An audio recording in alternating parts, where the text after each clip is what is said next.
Welcome to our MJA podcast, the series Deep into the Woods.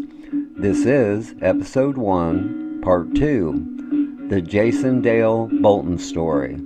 The body of 16-year-old Jason Dale Bolton was found on August 21st, 1991, laying in a road in Franklin and Fayette counties outside of Laurel, Indiana.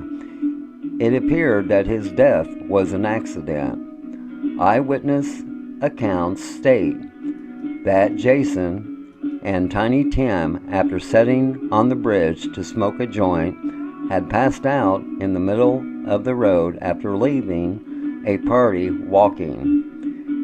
Tiny Tim stated they left the party to go visit Jason's father, which is very odd considering Jason didn't know his father.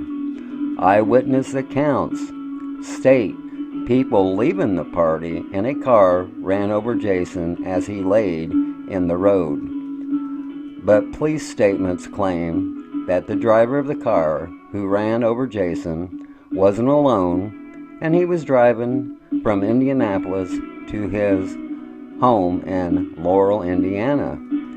The driver claimed on the drive back he developed brake trouble. While driving down Johnson School Road, he saw a person laying in the road. Not being able to stop in time, he swerved around that person, which was Tiny Tim, and then hit the second person laying in the road, which was Jason.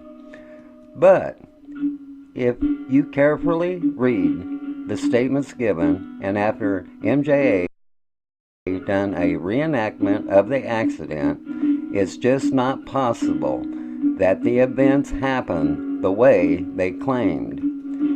MJA asked for several opinions concerning Mr. Bolton's autopsy files, photos, and our case files. Many were in agreement that there is evidence of a possible homicide.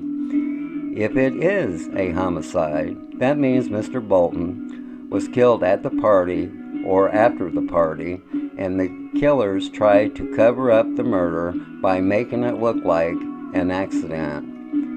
Up to this time, MJA has conducted interviews with some people that might have info concerning what happened the night Jason Dale Bolton died. As time passed, conflicting statements, people coming forward with new info, forced law enforcement to reopen a new investigation into Jason's death. Many ask what happened to the Jason Dale Bolton investigation. Our investigation into the case is ongoing. We are slowly putting the facts together. We are looking to gain some info in the coming months. The Bolton family and MJA states there is enough evidence to grant a death inquest or a grand jury. At this time, that's all we're asking for, is to let the citizens decide there is just cause to make an arrest. Let's take a pause for the cause, and when we return, our co-host, Paula Pan, will be on the line, along with our special guest speaker, Tomi Jo, who is the sister of Jason Dale Bolton. Back in a moment with our MJA podcast, Episode 1, Part 2, the Jason Dale Bolton story. Let's take a pause for the cause. MJA would like to give a special shout out to the Corbin Connection on YouTube. Mr. Corbin is a very funny man with his 3 alter egos. Once again, that's the Corbin Connection on YouTube. Thank you. Now back to our MJA podcast.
Welcome to our MJ podcast, the series Deep into the Woods. This is episode 1, part 2, the Jason Dale Bolton story. The body of 16-year-old Jason Dale Bolton was found on August 21st, 1991, laying in the road in Franklin and Fayette counties outside of Laurel, Indiana. Joining us tonight is our co-host, Paula Pan. How are you doing, Paula? Fine, Mark, and good evening, everyone. And yourself? I'm just fine. And also joining us is a very special guest, Tomi Jo. She is the sister of the victim, Jason Dale Bolton. How are you this evening, Tomi Jo? I'm doing good, Mark, and I'm glad that we got this up and going. Okay, Tomi Jo, we're going to just go right in to the basics.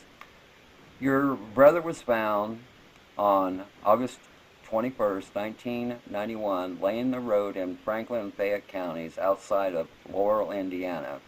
And how was you notified that your brother was involved in a so-called accidental death?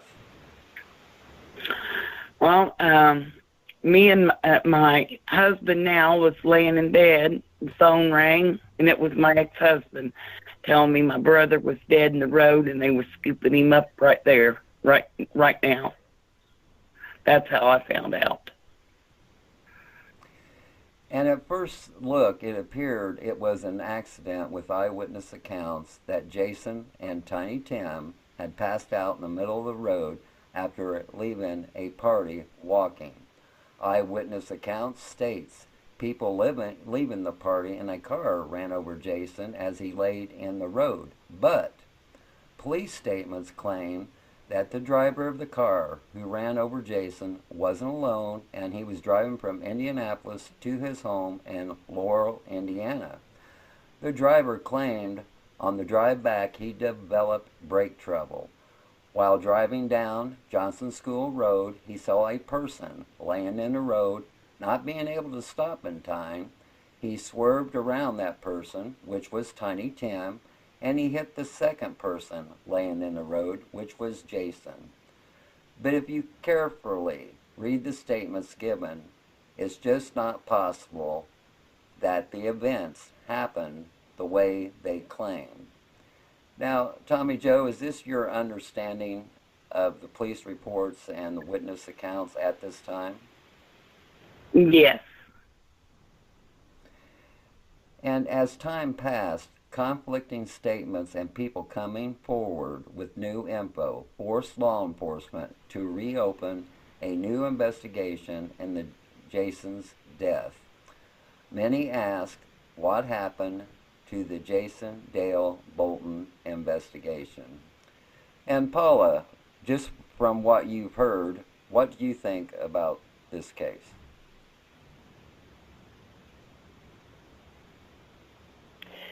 Well, what I've heard, not what I've heard, what I've researched, I feel it's very heartbreaking.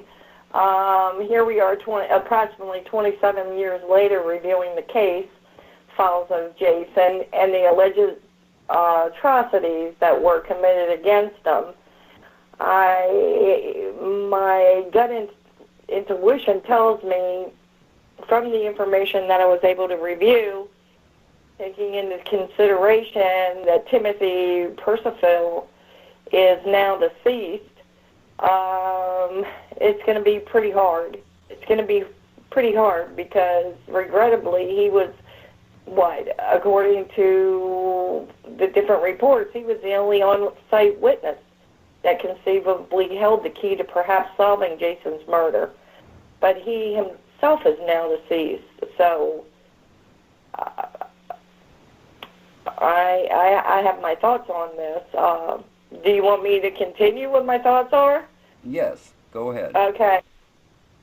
The first thing that reached out to me, and this is just personal opinion, I want to play devil's advocate for a second here, just for a split moment, because a red flag or gut intuition type of sensation instantaneously overwhelmed me. Let's just assume for a second, hypothetically, that Timothy was telling the truth or a half-truth, as inconceivable as that may seem. The potential could exist that Jason or both boys were administered something along the lines of GHB or Ripnol without his or her or their knowledge at the party that they attended preceding the rumored confrontation regarding the young lady. As we know, it's common knowledge that narcotics such as these can quickly cause the victims to exhibit signs of weakness, confusion, causing some to pass out, experience seizures, and has led to death in some incidents. The horror related to these type of narcotics is that the effects cause complete incapacitation, rendering the victim helpless, which could explain why Jason did not fight back if in fact he was castrated per rumor. Henceforth, the ability for the perpetrators to do as they pleased without any resistance from the victim. Does that make sense? It sure does. And So Tom, pardon? That brings me to a two-part question that I have that maybe you, Tommy, can answer.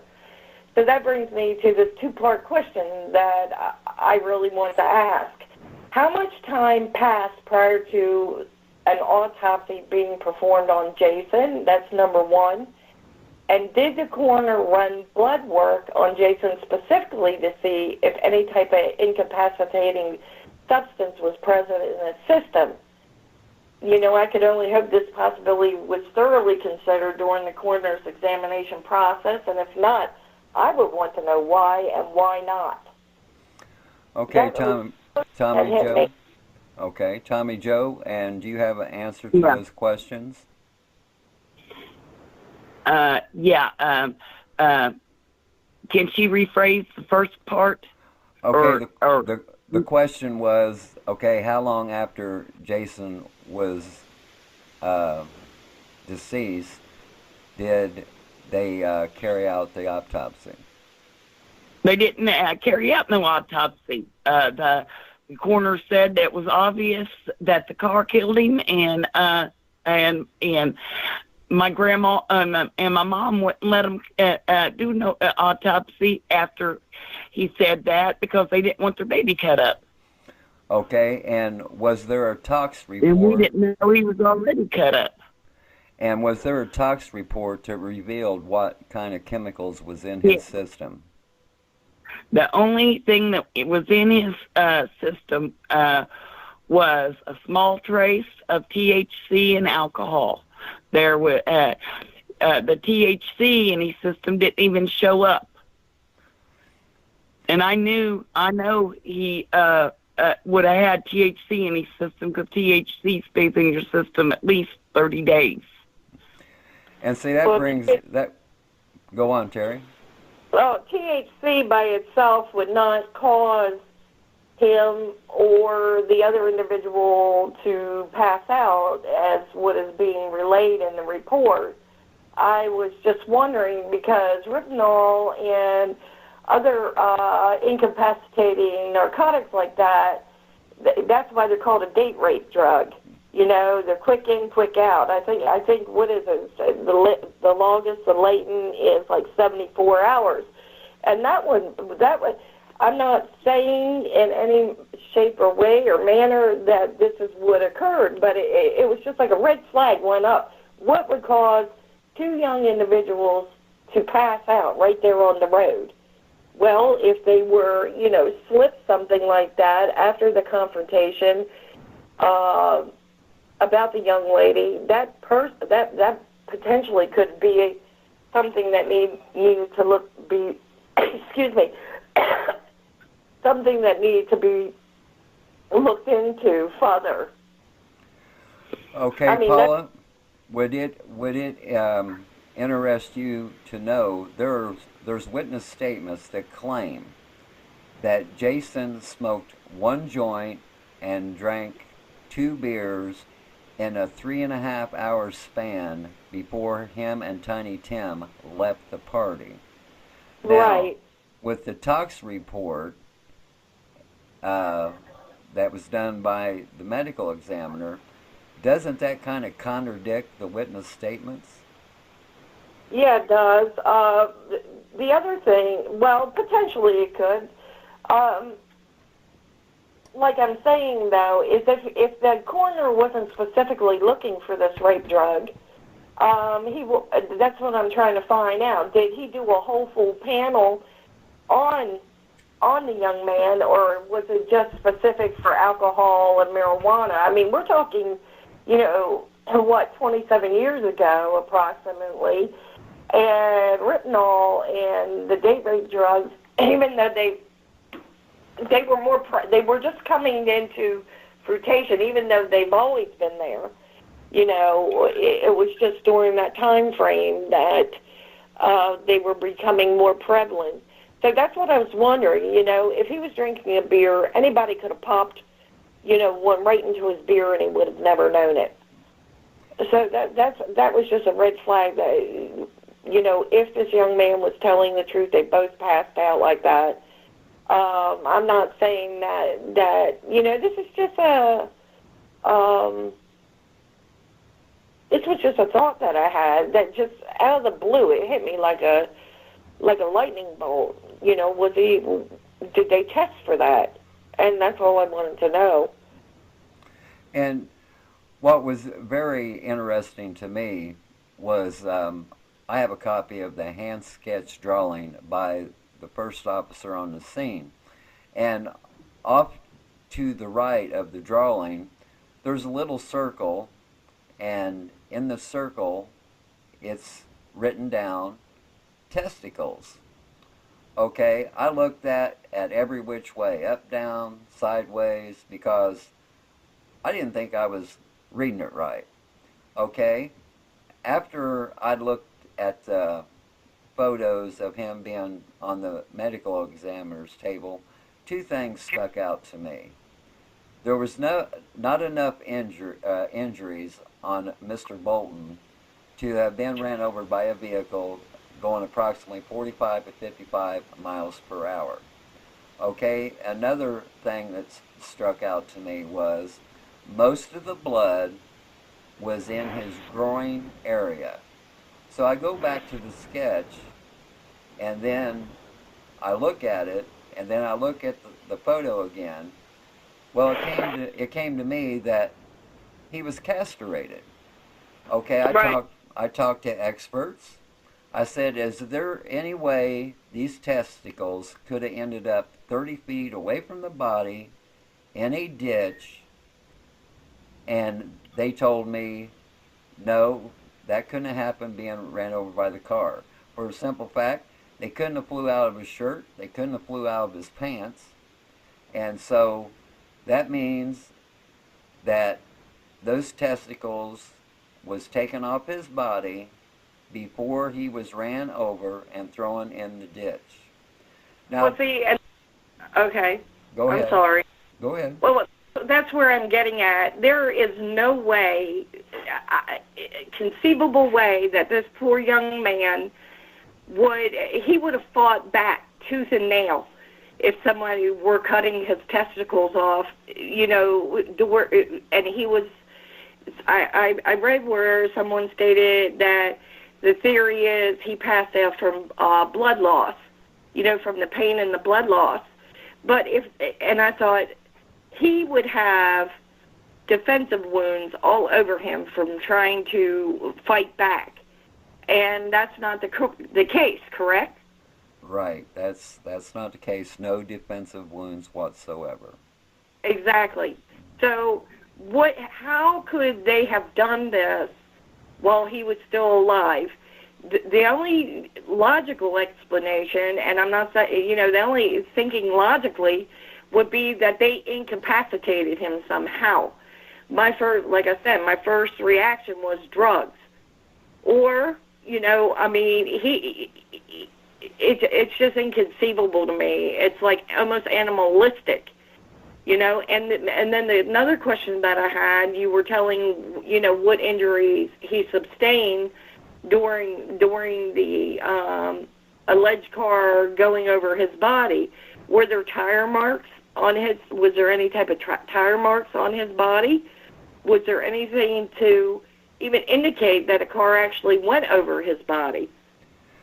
Well, as far as tire marks, I didn't see any, but there was indications that the car wheel went up between his legs. The way they make a sound, he was spread eagle in the road.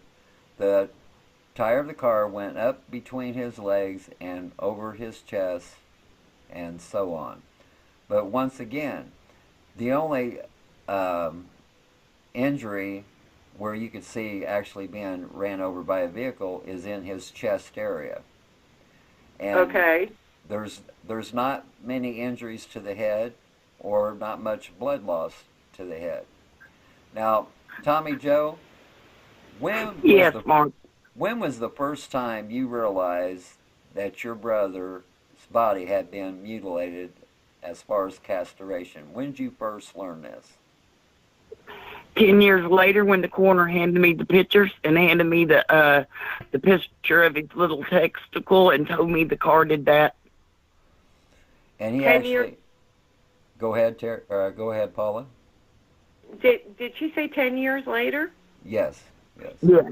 It took me 10 years to get the photos and the documents. And was that and I used the Freedom of Information Act to obtain those. That's what I was going to ask you. Yeah. And these documents are straight from the coroner and the state police. I don't got anything from the state police. And Tomi Jo, since Tiny Tim is now deceased, and there's been many rumors at the time this occurred that he was threatened to keep his mouth shut or something would happen to him. Now, did you ever hear that rumor? I know after it had happened, my mom got several phone calls saying they got one and they got two more to go and this and that after the fact. Prior to Jason getting killed, a couple of their so-called friends showed up at my Uncle Bud's and wanting to fight over girls, and my Uncle Bud put them over the hill with the shotgun and ran them off. That was just days before this happened. Do you know, Mark, do you mind if I interject here? Go ahead. Okay, do you know, not that it's any of my business, but I'm just curious, what did Timothy, do you know the cause of what caused his demise? Cancer. Cancer, okay. All right, and you said there was a phone call. There was something else, Mark, that really caught my attention going through. I just went through everything I could find on the internet, and there was something else that caught my attention is the family, in one article that I read on one individual's website, they stated that the family received anonymous letters over the years stating this was a cruel murder involving several perpetrators.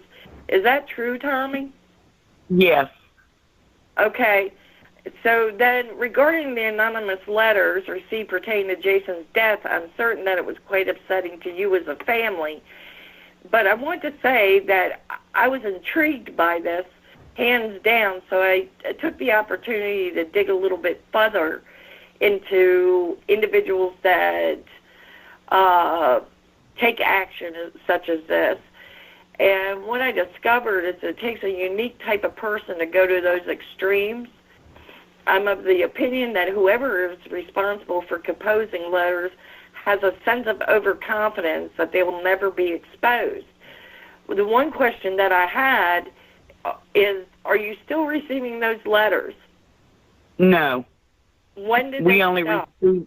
We only received two, and that was in 2000. 2006 or 7. I took them straight to the state police. They took copies. I begged them to do DNA on the envelopes, and they wouldn't. They would not. Okay, because I'm going to give you a little bit of background. What I found out about individuals that write letters like this is, like I said, repeating myself, individuals that write letters such as this, they're overconfident that they'll never be exposed, which could very well mean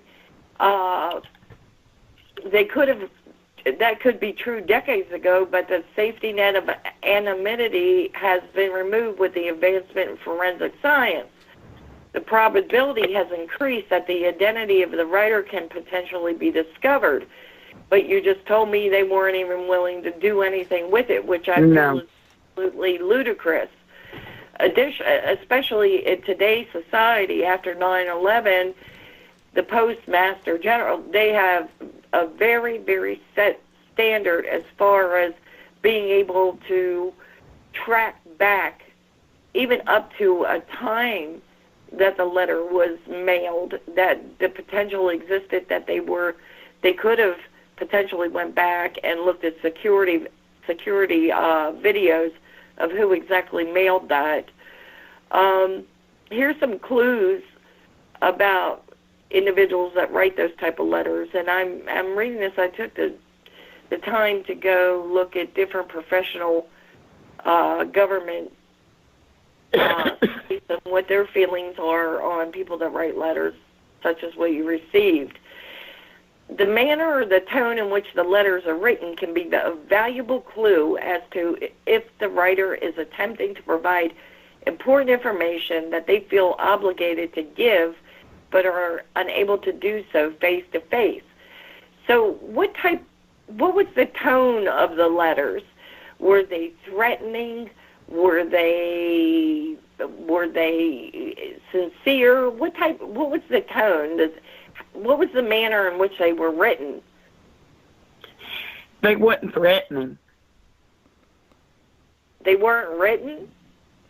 They wasn't threatening letters. Oh, they weren't. They were just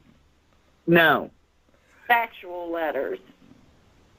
Yeah, it sounded But okay. Mark, you've read the letters. What do you think? Well, I believe they're revealing, and once again, we go back to the witness statements. Over the years, so many people has changed their statements. New information has come forward. Same way with when the Connorsville newspaper wrote the article when we got involved, was the reporter I talked to and everything, all the information they had pointed to homicide. And so that's the way they approached the article to get the case or get the manner of death overturned from accidental death to undetermined or homicide. And from our understanding, that's what was done. It was ruled undetermined. Okay, but once again, you had an investigator in charge of the case who really didn't do much. Like when I presented a report to him about the reenactment we done, we used 3 different vehicles, and we used orange cones and mannequins. We used the witness statements, how everybody was positioned, and using 3 different vehicles. There is no way that we come up with that conclusion that they swerved to miss Tiny Tim and then they ran over Jason. It just didn't happen that way. It just didn't happen that way. And see, another tall tale that I thought was interesting from the injuries and from the reports, they were claiming Jason was passed out, spread eagle on the road. Well, you know, that is a possibility. But usually in a state like that, you're curled up in a fetal position or you're just laying down on your back. You're not spread eagle. And once again, like I said, when I went to gave the report to the state police investigator, he started questioning my education. he didn't care what the report said. He didn't care about the vehicles we used, the speeds we used, the outcome. He was questioning our education, how we come to this conclusion. Now, So you're questioning your ability on a reconstruction. right, and once again, we have mechanical engineers on our staff. So I thought that was kind of intriguing in itself. And then, Yeah. now Tomi Jo, since Tiny Tim is deceased, and we're not going to get any information out of his mouth personally, No. who is the one that the police told you was driving the car that ran over Jason? Dwayne Grimm. And how many times did they question Mr. Grimm?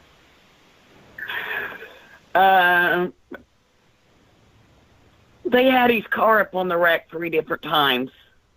I don't know for sure how many times they questioned him. He flunked lie detector test. Him and my ex-husband, One-Eye Griffin. They're the ones to look at now because they are now, or they were there. They know. Okay. I'm not going to. Go ahead, Paula. I was just going to say, I want to interject again and go full circle back to those letters. And here's some food for thought, Tommy, is, like I said, I was doing a little research utilizing NCJR, and according to the experts within the field, there are several key components to anonymous letter writers. Now, these are some things for you to think about. They tend to be persons who are not openly disagreeable and attach importance to respectability. They cannot come out and say openly to the victims' families what they feel comfortable writing in a letter. Surprisingly enough, more often than not, the writer ends up being an insignificant person of little importance to the victim's family. Prior to the onset of the anonymous letter writing, some significant event occurred within their own lives that may have left them severely disappointed and disillusioned. The writer most likely lives within the same locale as the victim's family and will have some method. Now, this is the key thing, important thing. They will have some method in which to witness the receiver's reactions to the distressing letters. The writer could potentially be a family member, a co-worker, a slighted friend, or a neighbor who has never been noticed by the victim's family. The letters are composed by someone who is powerless and has lost the ability to speak their mind and have been pushed to their limit both in understanding and patience, because these type of letters can lead to rashness, mistrust, false accusations, violence, and crime. It's imperative for the author or their authors to be identified.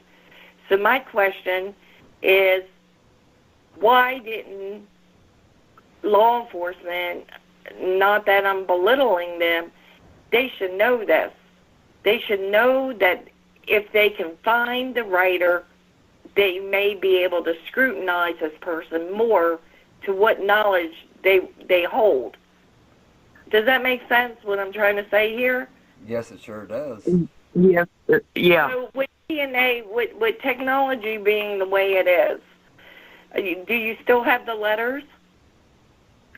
Yeah, I've got one of the envelopes. I've got still, and whenever I opened it, when I originally opened it, I opened it from the end.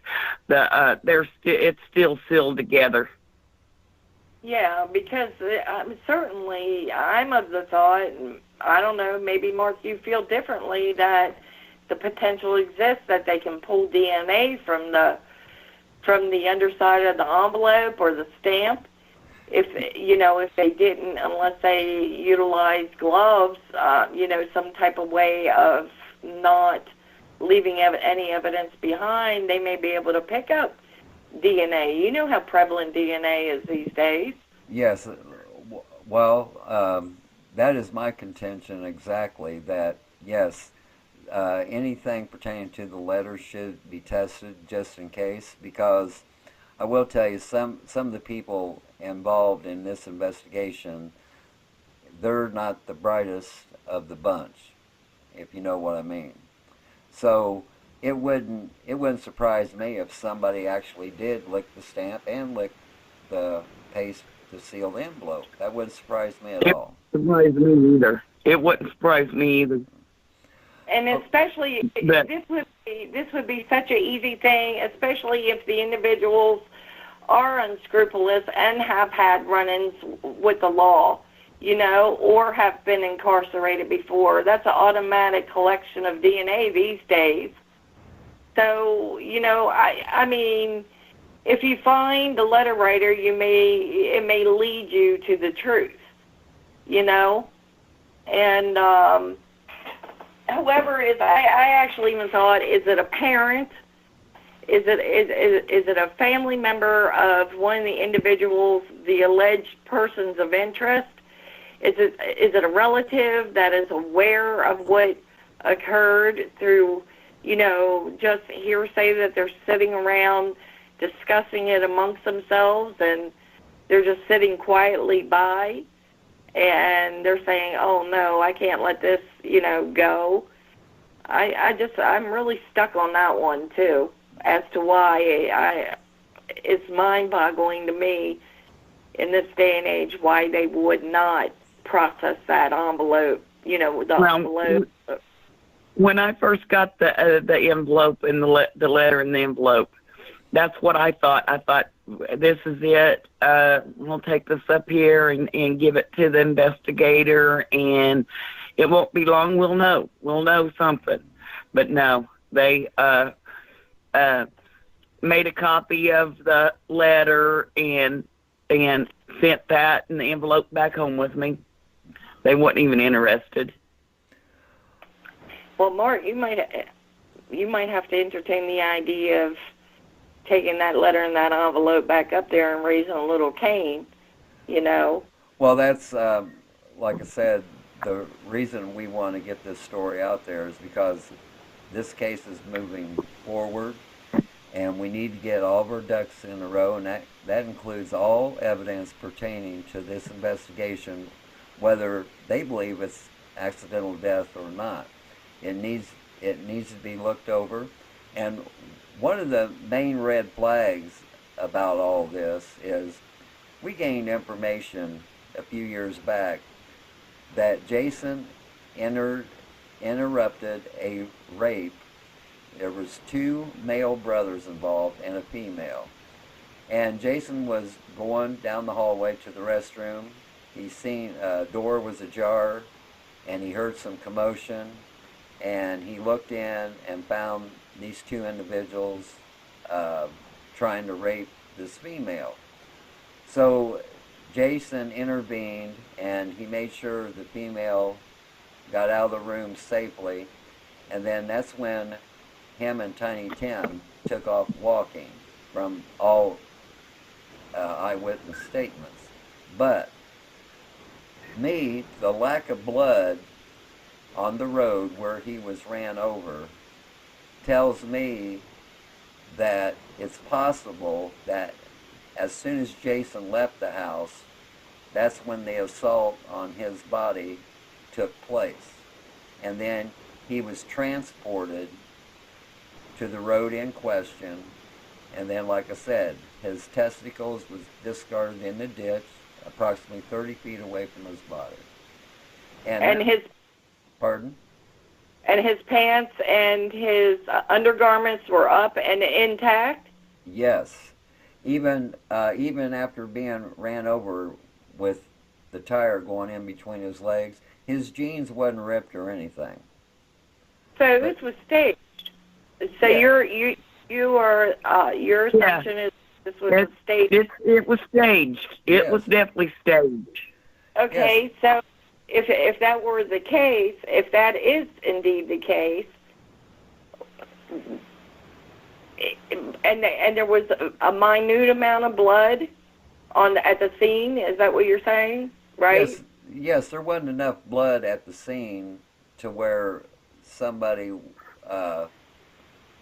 would have had a 45 to 55 mile per hour vehicle running you over. There just wasn't enough blood. But Right. the presence of blood, when you look at him on the table, it's in his groin area. The whole area of his jeans are soaked with blood. And like I said, there's no breaks in the jeans. They were zipped. They were snapped. And so that was a big red flag to me in the beginning before, because that was one of the first things Tomi Jo sent me was the photos, and I didn't even know about the castration then. But when I seen the injuries and where the blood was pertaining to, that was one of the first thoughts I had, that there was something wrong with his groin area. And then later, after going through the files, I find this hand sketch drawn by the first officer on the scene back in 1991. Police officers still done the hand sketch drawings, which they've kind of got away from that now. Now here I'm going to reveal to the public that's never been revealed before. I'm not going to reveal a name, but I can tell you this. We know an investigator who had a family member who was married to Tiny Tim. At that time, the investigator couldn't approach the family member because of his aunt, who was the grandmother to the family member and her favorite granddaughter. His aunt had too many tragedies already, and he didn't want to cause the aunt any more grief by involving her granddaughter into this investigation at the time. But the aunt is now deceased, and after the investigator tried reaching out to the family member, he was given little response. Now her husband, Tiny Tim, is deceased. In 2015, we learned that Tiny Tim was threatened right after Jason was ran over. If he didn't keep his mouth shut about what happened that night, he would be killed. At this time, there is no one in the way of the investigator trying to contact this family member to see if she knows anything that Tiny Tim might have told her about that night. And so that is one of the things we're trying to push. We need to interview Tiny Tim's wife at the time, and we need to see if there was anything he might had told her through the years. And Tomi Jo, Yes. is there any other names that was involved in investigation besides Dwayne Grimm and your ex-husband? We've got signed statements from Kathy Griffin. That is one of Griffin's wife now. She's there, and I'm trying to think.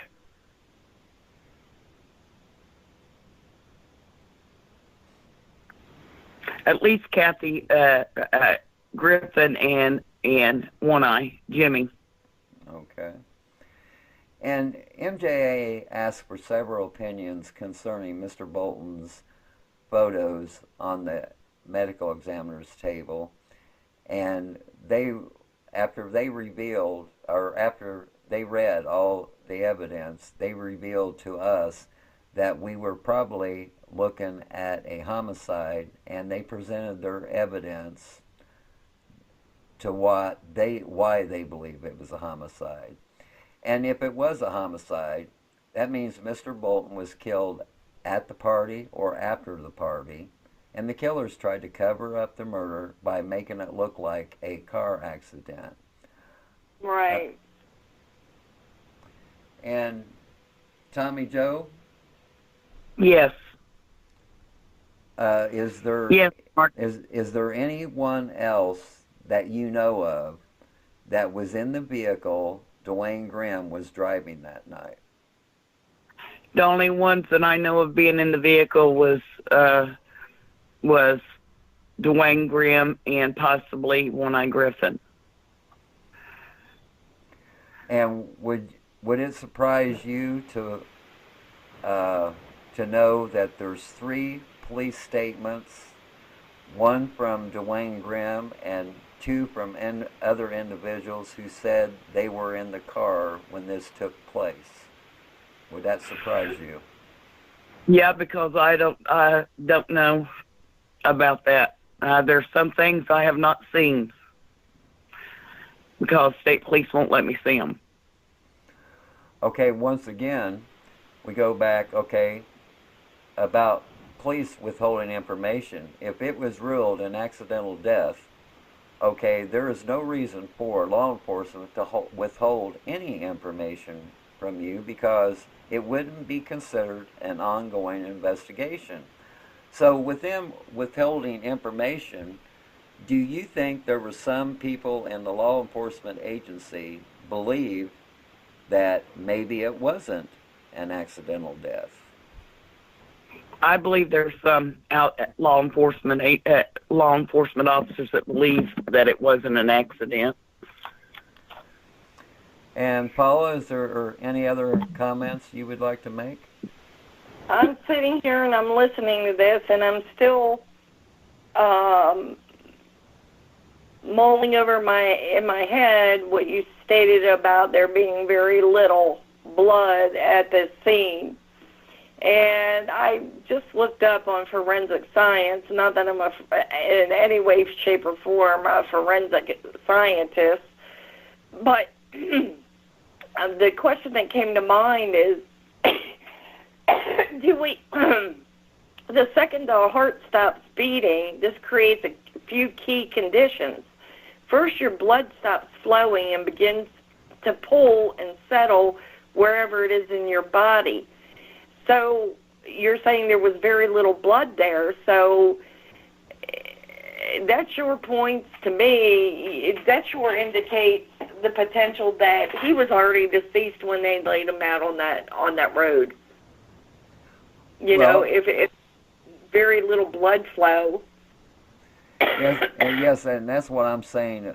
By the way his body looked, it was like they lined up the wheel of the cars so it'd go between his leg, and they slowly ran over his body because of the lack of blood. And then once again, with the groin area being saturated in blood, it makes you tend to believe that it happened before he was ran over, and the possibility that he bled out and he was deceased, and it was staged in that manner. And then also I always thought back, okay, if they transported his body to the road, okay, what type of item did they use so there wouldn't be any blood evidence in the vehicle when they transported him? Or did they actually do it at the scene, and that's why, well, okay, let's say not on the road. They didn't actually do it on the road because there'd be more blood, but could they have done it in the grass area? And so, hey, Mark. Yes. Mark, yeah. On one of them diagram things where it shows his injuries, there's a mark up on his skull about the size of a hammer behind his ear. Yes. And can you repeat that? And there's a hole knocked in the side of his head, about the size of a hammer. Circular? Did they mention that it being circular? It shows on that picture, or okay, that draw, or maybe Mark will share those with me. He attempted to spare me. Another question I have is, you know, when this occurred and his body was discovered, did they immediately take a temperature on his body? That tells a lot too. You know that, Mark. You know, what was there? I haven't seen a temperature of his body. I haven't seen. There, as far as I know, there wasn't one. they didn't do it. I haven't seen a body temperature at all. Yeah, from my understanding, there wasn't a comprehensive police investigation because everything indicated to accidental death. And even with that being so, you would think there would be more paperwork in the file just by interviewing everybody, getting all the facts straight. And we also learned through this process that there was probably up to 12 people that was at the party that was never questioned because the party location was never in question. And Right. so that to me reveals a lot. And then we find out about Jason interrupted a rape. Okay, these two brothers in question, they're very violent. They have a violent history. They have a long criminal record. And even after, they went on to commit other gruesome crimes. And so it really took me back that the police didn't investigate that a little more. And we thought at one time we had the girl in question on the rape accusation, but she has claimed that she's not the one. So we have to go back over and try to locate that female to see what type of story and what type of facts that she has that occurred that night. And that's one of our number one goals, is to locate that female. Another number one goal is to make Dwayne Grimm squirm a little bit. He's on the hot seat now. Tiny Tim is deceased. Tiny Tim can't protect him anymore. And I don't think there's too many other people that's going to protect him at this time because this case just keeps going on year after year. It's never went away. It's not going to go away. It's not going away. Not just no more so than all the thousands of other cases out there. They just don't go away. Right. Yes. Yeah, it's just people aren't going to forget, especially the families and close relatives and loved ones and those that love the victim. This isn't going to go away. People that are counting on people to forget or move on with their lives, they're sadly mistaken. They truly are. They're living every day of their lives with the lie. If this indeed turns out to be a homicide, they're living a lie, and eventually anything that's hidden in darkness comes to light. And they're sorely mistaken if they think this is just going to go away. So, And, Mark, you yes. were stating that photographs were taken. Another one that is interesting is supposedly he was laying on his back, correct? Yes. Okay. Yes. So if he expired right there on the scene, and when they took him, when he was discovered, his back, as you know, the blood pools to whatever part of the body closest to the ground, right? Yes. So if he was face down, just hypothetically, if he was face down, his face would be all reddish. If he was on his back would turn crimson. Was there any evidence whatsoever that there was crimson all over his back? Like I didn't see any. I didn't see any. And I didn't see any either. And another thing is, on some of the photos, they don't raise him into the position of where they took a picture of his back to see if the blood pooling lividity happened on his back side, which I thought was another interesting red flag, because if you're trying to rule it as an accidental death, you would think they would take such pictures to get to where if he was laying flat on his back, on his side, on his stomach, whatsoever. Right. And those photos, they might have took them, but they never issued them to us. And then another thing about all this, with the Freedom of Information Act, we still feel they're withholding documents. We'd like to view those documents. If they don't want to give us copies, we still want to see them. And so that's another question about moving forward. There's another investigator on the case, and so I plan on next week trying to contact that investigator, tell him what we think, what we have found out during our investigation, and to see if we can light a fire under him to get something done with this case. And a lot of times officers look at a case like this and they say, oh, it's so many years old. Well, we have no concern on how many years has passed. If there's evidence out there that can get a positive outcome for the family, everything has to be investigated because the evidence is out there. Is there any final comments from you, Tomi Jo? No. No. Okay. Anything else you'd like to say at all? I just want to thank you, Mark, and I want to thank everybody that's took time to look into Jason's case and get this ball rolling. It's been 27 years, and it's been a nightmare.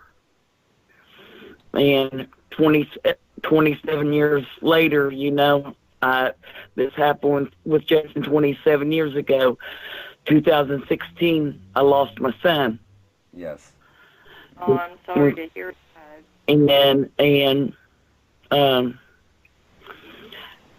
I don't know if I should get into any of that or not. I don't think I ought to right now, Mark. No, we'll get into that on the next podcast because it is very interesting. The facts are very interesting, and so we'll cover that on another podcast.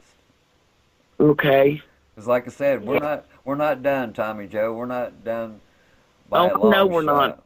Yeah, we have some other people interested in doing your brother's case, and that's why we wanted to get this podcast done first, and then I believe we're going to see some good things come about because some of these people, they have a little more influence than MJA does, and we welcome that, and we welcome any national reporter that's involved in such a case like this, and we've talked to a couple of them, and we're trying to get them to do a major story on Jason's case. And I will welcome. Yeah, we want to welcome anything or anybody. We're willing to listen to anything. And Paula, is there any final comments from you? Just that someone somewhere knows something, and please, this happened so long ago, 27 years ago. You're not a teenager anymore. You're an adult. If you have information that can bring resolution to this family, please step forward. Please talk. My heart is broken for this family, and there's someone out there that knows the truth. Hopefully, the letter writer will come. Hopefully, they'll listen to this podcast. Maybe they'll come forward. I don't know. But my heart is with your family, and I hope that you get the resolution that you're seeking and the justice for your brother. Thank you so much. Thank you for caring. Thank you. Well, folks, that's the end of our tonight's podcast, Episode 1, Part 2, the Jason Dale Bolton story. Always remember, folks, if you ever get bored with nothing to do, well, take a walk deep into the woods. You might be surprised what you might find. I want to thank our listeners for tuning in. I want to thank our co-host, Paula Pan, for being on this podcast. And You're welcome. And we would like to give a very special thanks to Tomi Jo, who is the sister of Jason Dale Bolton. And we would all like to say to you, good night from Plattsburgh, New York.